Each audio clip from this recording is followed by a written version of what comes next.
এখন পৃথিবীকে দুইটা রাজনীতি নিয়ন্ত্রণ করছে। একটা ধর্মের নামে অধর্ম, উগ্রবাদী, সাম্প্রদায়িক, জঙ্গিবাদী, খুনি রাজনীতি, আর একটা বস্তুবাদের রাজনীতি, জাতীয়তাবাদী রাজনীতির নামে। এই দুইটা রাজনীতি পৃথিবীতে মানব জীবনের সকল দুঃখ দুর্দশা সংকটের জন্য দায়ী। এই দুইটা রাজনীতি খুন, জুলুম, অবিচার, পাশবিকতার উৎস।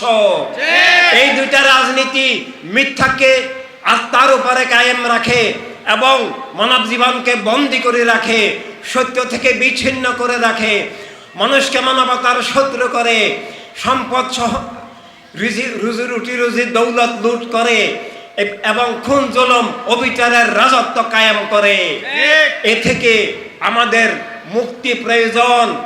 আমরা প্রণবীর দেওয়া আসল ইসলাম মানতে হলে অন্যান্য ধর্ম প্রবক্তাদের মানবতার ধর্ম যদি আনতে হয় এবং দুনিয়াতে যদি সব মানুষের, মুসলিম অমুসলিম নির্বিশেষে সব মানুষের জন্য সত্য পাওয়ার পথ খুলে দিতে হয় এবং নিরাপত্তা সহকারে বাঁচতে হয়, খুন, জুলুম, অবিচার থেকে মুক্ত থাকতে হয়, যার যার ধর্ম নিয়ে সে স্বাধীনভাবে বাঁচার পথ করতে হয়।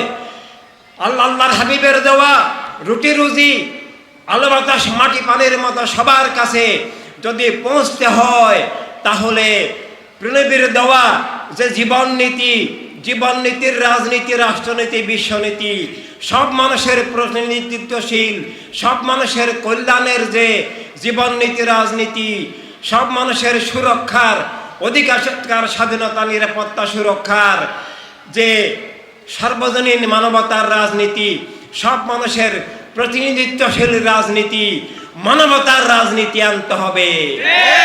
আর মানবতার রাজনীতি যদি না আসে, তাহলে পৃথিবীতে জীবন বিরোধী, মানবতা বিরোধী, খুন, জুলুম, অবিচার, শোষণ, পাশবিকতার, লুটের রাজনীতি কায়েম থাকবে।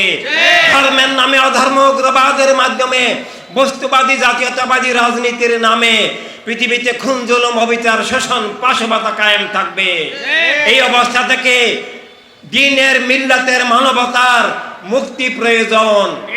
আর সেই মুক্তির সাধনা আমরা যারা প্রণবীর আপন দাবি করি, আমরা যারা আল্লাহ তাআলার নামে জীবন দাবি করি, আমরা যারা ধর্মের মূল্যবোধের অনুসারে দাবি করি, আমরা যারা মানবতা বিশ্বাসী, মানবিক মানুষ দাবি করি, সবাইকেই সেই দায়িত্ব পালন করতে হবে।